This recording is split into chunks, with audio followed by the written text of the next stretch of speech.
भाग 5 संघ सरकार। आर्टिकल 52 से 78 के मत। आर्टिकल 52 भारत का एक राष्ट्रपति होगा। आर्टिकल 53 राष्ट्रपति संघ की कार्यपालिका का प्रधान होगा। आर्टिकल 74 एक राष्ट्रपति मंत्रिपरिषद के सलाह से कार्य करता है और मंत्रिपरिषद का अध्यक्ष पीएम होता है। आर्टिकल 75 दो मंत्री राष्ट्रपति के प्रति व्यक्तिगत रूप से उत्तरदायी होते हैं। आर्टिकल 75 3 मंत्रिपरिषद सामूहिक रूप से लोकसभा के प्रति उत्तरदायी होती है। आर्टिकल 54 राष्ट्रपति का निर्वाचन कौन करेगा। आर्टिकल 55 राष्ट्रपति के निर्वाचन की रीति मतलब कैसे चुना जाएगा। आर्टिकल 55 3 निर्वाचन आनुपातिक प्रतिनिधित्व पद्धति के अनुसार एकल समकक्षी मत द्वारा होगा। आर्टिकल 55 1 राज्यों के प्रतिनिधित्व को मापने में एकरूपता होगी। आर्टिकल 55 2 एकरूपता समतुल्यता प्राप्त करने के मतों का गणना। आर्टिकल 58 राष्ट्रपति निर्वाचित होने के लिए योग्यता। आर्टिकल 56 1 कार्यकाल। आर्टिकल 60 राष्ट्रपति द्वारा शपथ या प्रतिज्ञान। आर्टिकल 59 राष्ट्रपति पद के लिए शर्तें।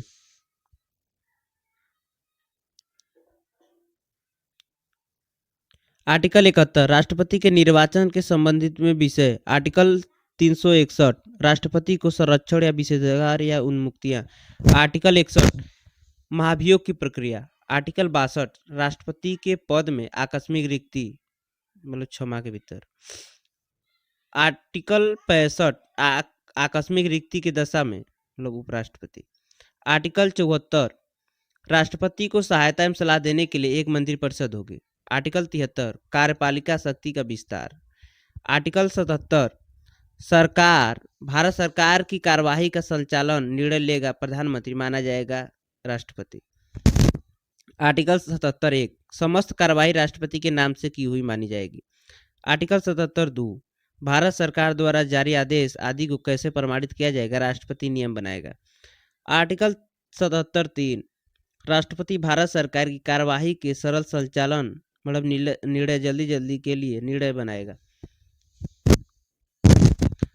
आर्टिकल 53 2 सैन्य शक्तियां।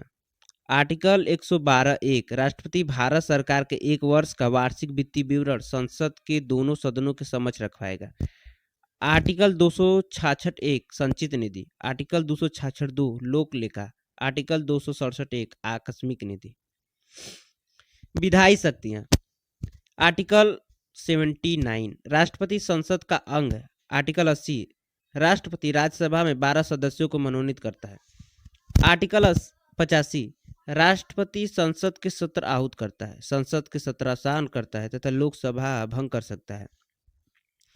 आर्टिकल 83 आपातकाल के दौरान राष्ट्रपति लोकसभा का कार्यकाल एक बार में 1 वर्ष के लिए बढ़ा सकता है। आर्टिकल 86 राष्ट्रपति संसद के दोनों सदनों को संबोधित एवं संदेश भेज सकता है। आर्टिकल 87 राष्ट्रपति का विशेष अभिभाषण 2 अवसरों पर। आर्टिकल 108 राष्ट्रपति दोनों सदनों की संयुक्त बैठक या सत्र बुला सकता है। आर्टिकल 111 विधेयक पर राष्ट्रपति की अनुमति के विषय में प्रावधान। आर्टिकल 123 अध्यादेश की शक्ति। आर्टिकल 72 न्यायिक शक्तियां। आपातकालीन प्रावधान भाग 18 आर्टिकल 352 से 360। आर्टिकल 352 राष्ट्रीय आपात। आर्टिकल 356 राष्ट्रपति शासन। आर्टिकल 360 वित्तीय आपात। आर्टिकल 355 केंद्र की राज्यों के प्रति जिम्मेदारी। बाहरी हमलों से शांति की स्थापना और शासन संविधान के अनुसार चले मतलब केंद्र की राज्यों के प्रति जाए 355। आर्टिकल 365 यदि केंद्र राज्य को निर्देश दे और राज्य पालन ना करे तो इसका अर्थ होगा कि राज्यों में संविधान के अनुसार शासन नहीं चल रहा है, तो आर्टिकल 326 लगेगा, 356 लगेगा। उपराष्ट्रपति।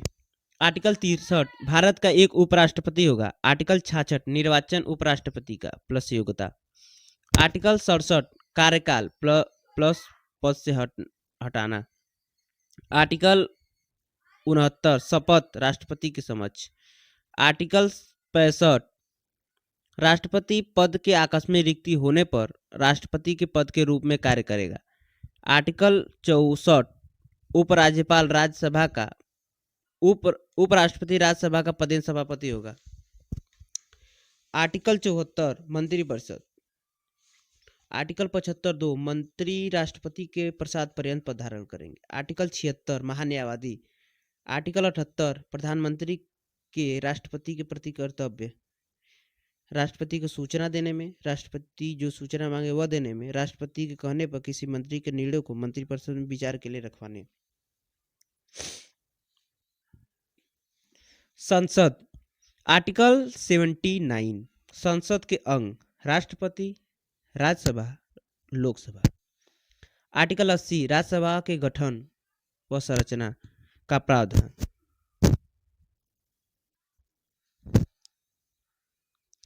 आर्टिकल 80 में राज्यसभा के गठन का प्रावधान, मतलब 250 होंगे, 245 अभी है, 233 निर्वाचित, 12 मनोनीत। आर्टिकल 81 लोकसभा की सीटों की संख्या, लोकसभा की संरचना। आर्टिकल 79 उपराष्ट्रपति राज्यसभा के सभापति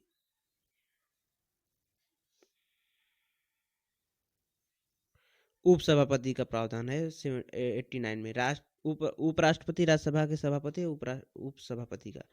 आर्टिकल 93 लोकसभा के अध्यक्ष, स्पीकर और उपाध्यक्ष, डिप्टी स्पीकर का प्रावधान है।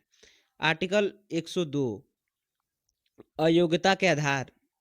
आर्टिकल 103 अयोग्यता संबंधी निर्णय राष्ट्रपति पर निर्वाचन आयोग के परामर्श से। आर्टिकल 105 संसदीय विशेषाधिकार। आर्टिकल 107 संसद के 17वां बैठक समाप्त का विधेयक पर प्रभाव, लोकसभा के विघटन का विधेयक पर प्रभाव।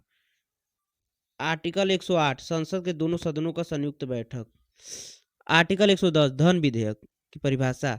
आर्टिकल 110(2) कब किसी विधेयक को धन विधेयक नहीं समझा जाएगा। आर्टिकल 110(3) धन विधेयक के संबंध में निर्णय कौन लेता है, स्पीकर का निर्णय अंतिम होता है।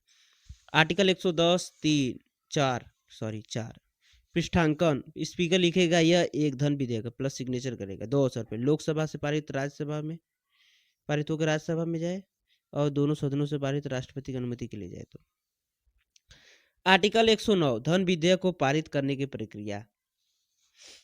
आर्टिकल 117 वित्त विधेयक। आर्टिकल 117(1) वित्त विधेयक कैटेगरी 1। आर्टिकल 117(3) वित्त विधेयक कैटेगरी 2।